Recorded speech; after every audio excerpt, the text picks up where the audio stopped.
இப்ப நான் டிவோர்ஸ் கொடுத்துட்டு இன்னொருத்தரை கல்யாணம் பண்ணேன்னு வச்சுக்கோயேன், என்னைக்காவது ஒரு நாள் அவன் என்ன செகண்ட் ஹஸ்பண்ட்னு சொல்லுவான். அவனை வேண்டான்னு சொல்லிட்டு யாரு கூடயாவது நான் லிவிங் ரிலேஷன்ஷிப்ல இருந்தேன்னு வச்சுக்கோ, அதுவும் ஒர்க் அவுட் ஆகலன்னா எவனோ ஒருத்தனுக்கு கீப்பா இருக்க வேண்டியதா இருக்கும். இப்படியே பெட்டர்மெண்ட் ஓடிட்டே இருந்தோன்னு வச்சுக்கோயேன், வாழ்க்கை எங்க போய் நிக்கிறது? 5 வருஷத்துக்கு ஒரு தடவை கவர்மெண்ட் மாறுது, ரூல்ஸ் மாறுது. நீங்க எல்லாரும் இந்தியன் கல்ச்சரோட ஒருத்தனுக்கு ஒருத்தின்ற விஷயத்தையே மறந்துட்டீங்க. நான் அப்படிதான்.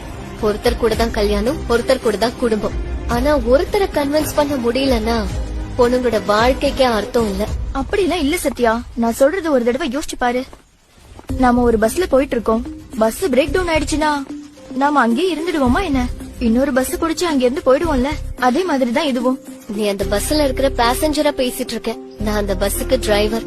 பஸ்ஸுக்கு பிரேக் டவுன் ஆயிடுச்சுன்னா அதை அங்கேயே விட்டுட்டு போக முடியாதுமா? பஸ் இல்லாம டிப்போக்கும் போக முடியாது. எவ்வளவு டைம் ஆனாலும் அந்த பஸ்ஸ ரிப்பேர் பண்ணி டிப்போக்கு எடுத்துட்டு போக முயற்சி பண்ணிட்டே இருக்கணும். Download ShareChat.